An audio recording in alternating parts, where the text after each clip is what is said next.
Some new warnings today that Obamacare is getting more expensive by the day. According to the most recent tally, 1.6 million have signed up for Obamacare. Of that 1.6 million, 1.4 million are signing up under Medicaid. Some saying the expanding program will be like a ticking time bomb. Wyoming Republican Senator John Barrasso, chairman of the Senate Republican Policy Committee, also a physician from his home state in Wyoming. And Senator, good morning to you. Thanks for having me, Bill. What does that number mean when you're going for Medicaid at that high of a rate?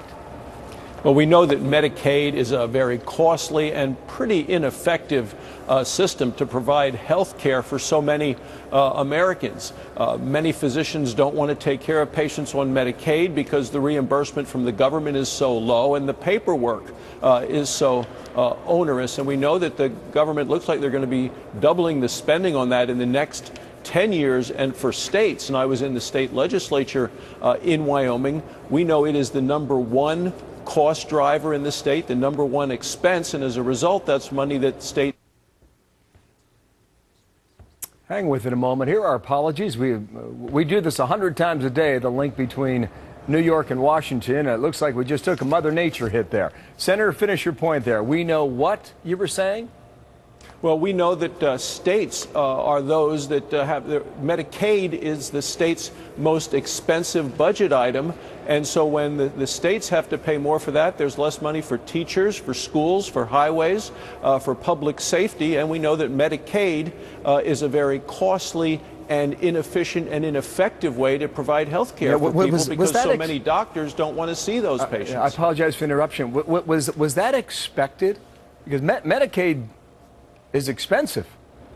Medicaid is very expensive, but they pay doctors very little, and the paperwork is so great. But that's what the president's goal was, is to put more and more Americans on Medicaid, a broken system that doesn't really provide the quality care that people want. The president has focused on empty coverage instead of quality care. He keeps talking about giving people Medicaid cards, but it's like giving somebody a bus ticket when no bus is coming if those people can't actually get quality care, which is just one more failure of the Obama health care law. Does that explain why the premiums are going higher, why the deductibles are going higher?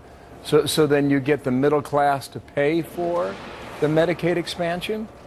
Well, that's a big part of this goal of the president's health care law, is to get young, healthy people to buy much more insurance that they need or want or will ever use to pay for other people's coverage. But it sure looks like those young people are not going to be signing up because they've seen through what the president has tried to do here.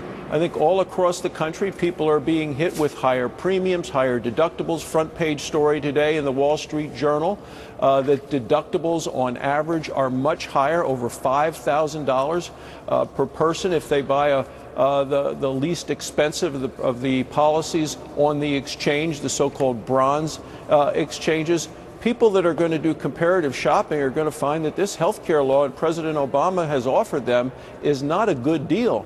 Many people feel that they're going to be paying more, getting less. I was back in my medical office in Wyoming last week.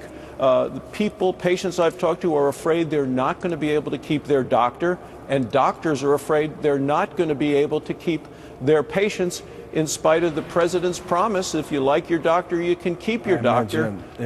I imagine there's a lot of anxiety going around about all of that. You mentioned a front page story, Wall Street Journal. USA Today said this today: federal health care changes incorrectly determining that some people are eligible for Medicaid when they clearly are not. So that could be a shocker for a lot of people when they need care.